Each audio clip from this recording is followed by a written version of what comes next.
Deputy Speaker, if I was to stand in this place and express a fear about a future government banning Anzac Day and then presented a bill that said this will stop a future government doing that, I would be laughed out of this place because I'm not taking it seriously.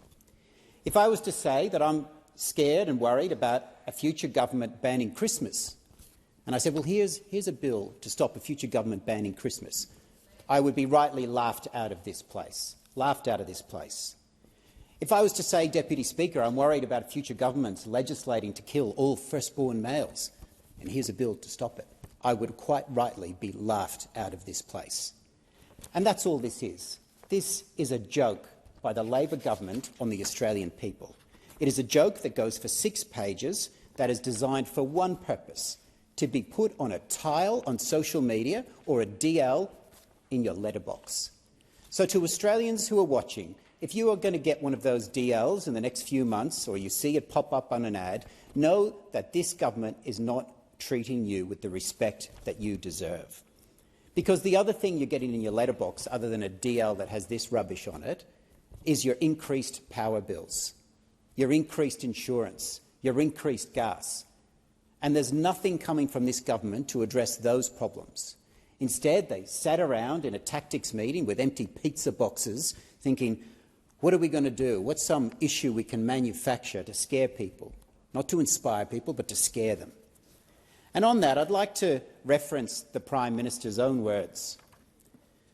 The Prime Minister, in 2012, in a press club speech, said this about an Australian Prime Minister, Australian opposition leader. He said, "In Australia, we have serious challenges to solve, and we need serious people to solve them.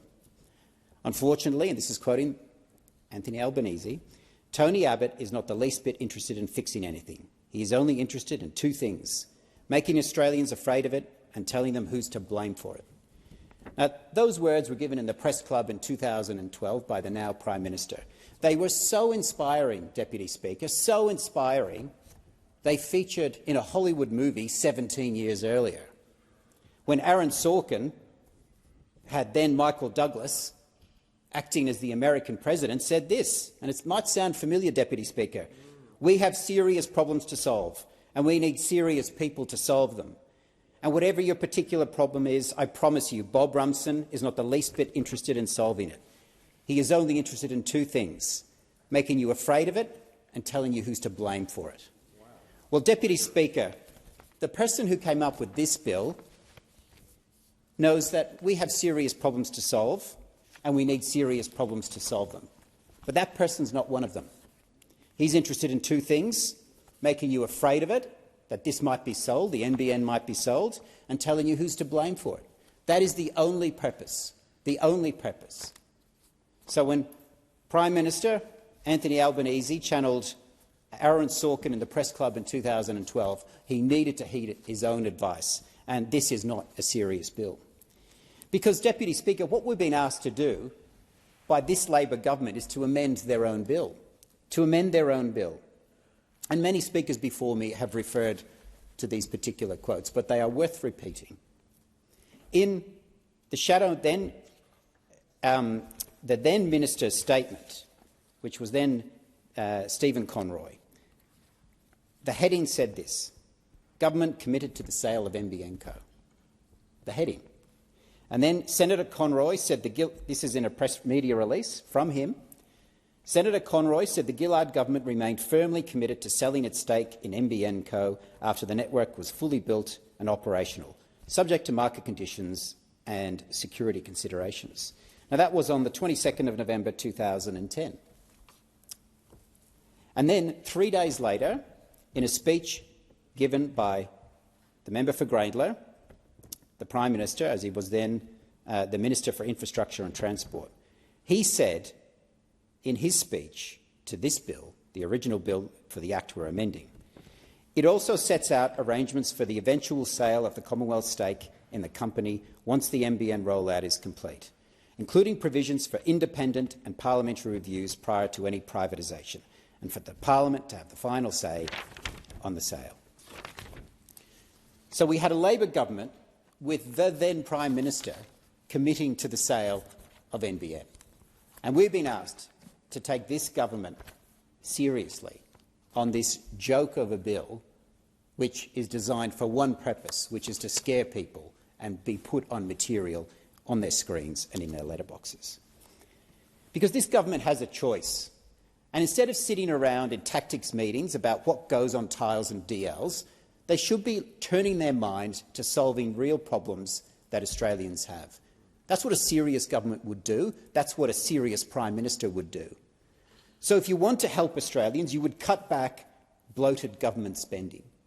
And, Deputy Speaker, we saw recently that government spending in the June quarter had blown out to 27.3% of GDP. And if we carve out the COVID period and we go back to the norm, pre-COVID, it was averaging at 22.5%. So think about that, 22.5% of GDP bumped up to 27.3% by this government. That is totally unsustainable and is directly contributing to inflation in this country. So instead of a DL being shoved in through their letterbox, they should be answering to the Australian public why government spending is increasing inflation and increasing everything, including interest rates on their mortgage. And if you wanted to scare and distract instead of actually solving problems, whenever we raise that issue, the government says, well, what services are they going to cut? Like there's no waste or bloat in the federal government. Of course there is. Of course there is. But this government is not the least bit interested in finding it or cutting it. They are throwing taxpayers' money away. And not just taxpayers now, future taxpayers, our children and our grandchildren who will be forced to wear this debt. Deputy Speaker, if a serious government wanted to help Australians, they would also do things like bringing energy down and having energy security for this country, and seriously considering support for a civil nuclear industry. And a non-serious government, a joke of a government, would do other things. They wouldn't engage in that debate seriously. They'd produce memes of three-headed fish. And that's what we saw from this government. It's not a serious government. They're not the least bit interested in solving serious problems. Deputy Speaker, if you wanted to help Australians, you would make sure that our migration is proportionate for our capacity to deal with it at all levels, federal and state. And instead, through the term of this government, we have seen net overseas migration go to 1.5 million people. I'm from the great state of Victoria, and we have that temple that is the MCG. It holds 100,000. So net overseas migration in this term of the parliament is 15 of those. 15. In a country of 27 million people, with a housing crisis, with a cost of living crisis. Now, the government may claim, oh, we can't really pull the levers to fix that. It's not in our control. They may have that debate, and we heard some of that in question time. But what we hear when we have debates about migration is members on the other side stand up and accuse us of engaging in dog whistles for even suggesting that that should be a debate. That's not the sign of a serious government. That's a sign of a government that's more interested in the lines, more interested in DLs, more interested in tiles, not the least bit interested in solving problems.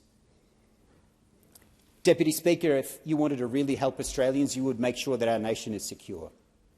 And at the same time, we have seen public servant positions grow by 26,000. We have seen the full-time ADF drop by 5,000. Now, 5,000 as a proportion of our full-time ADF is 1 in 12. Imagine 12 ADF members sitting around. There's one missing on every table. Now, each of those people were supposed to bring capability that keeps this nation secure. But if you wanted to scare and distract, instead, you wouldn't fix that problem. You wouldn't talk about the monumental delays in ADF recruiting. You'd come up here with a silly bill that's more of a talking line. That's all you would do. Deputy Speaker, if you wanted to actually help Australians, you would address the scourge of online gambling. And despite the Murphy report sitting on the desk of the Minister and the Prime Minister, we keep going month after month and week after week of this government doing nothing. Doing nothing. Deputy Speaker, if you wanted to actually help Australians, you would back in free speech. You would back in free speech because it is the fundamental right on which all others flow. Free speech isn't just about talking, it's about thinking. It isn't about narrative, it's about truth. It's through free speech that we get to have the contest of ideas.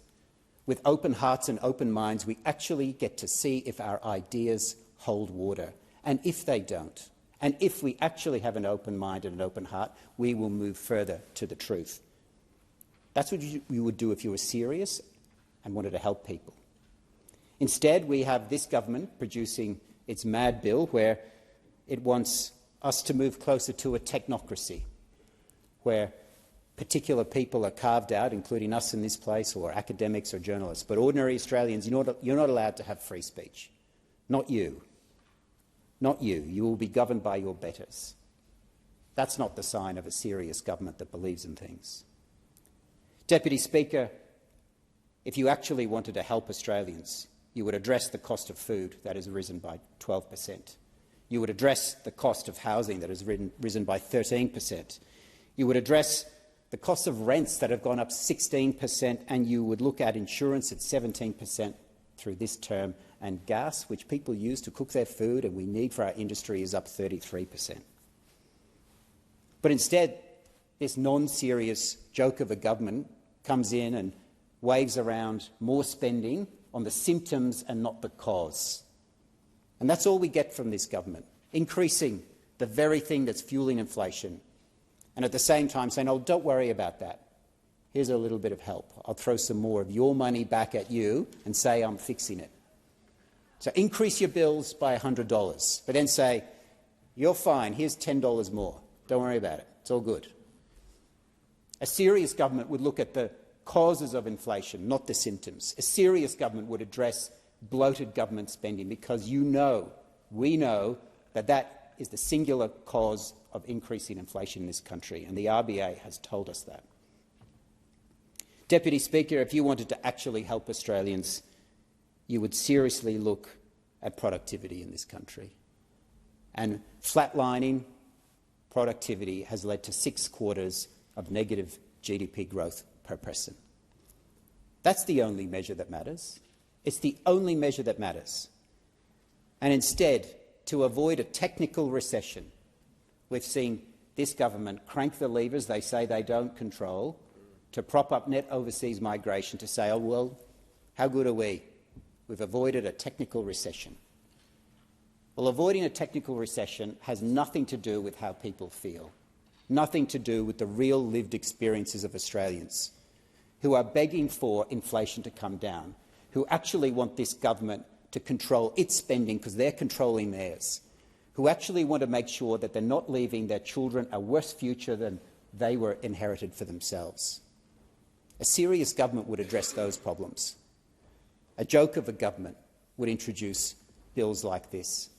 And very soon, Deputy Speaker, Australians will go to the polls and they will give their assessment on this government. And they'll say, in these really tough times, were they focused on the things that mattered to me and my family and my community, or were they more focused on themselves? And they'll have to ask, when they get that DL through the letterbox, or they see that tile on Instagram or Facebook, is this really all you did? Is this all you did? And I think, as many others have asked, they will ask themselves, am I better off than I was 3 years ago? And the answer to that, Deputy Speaker, is an absolute no.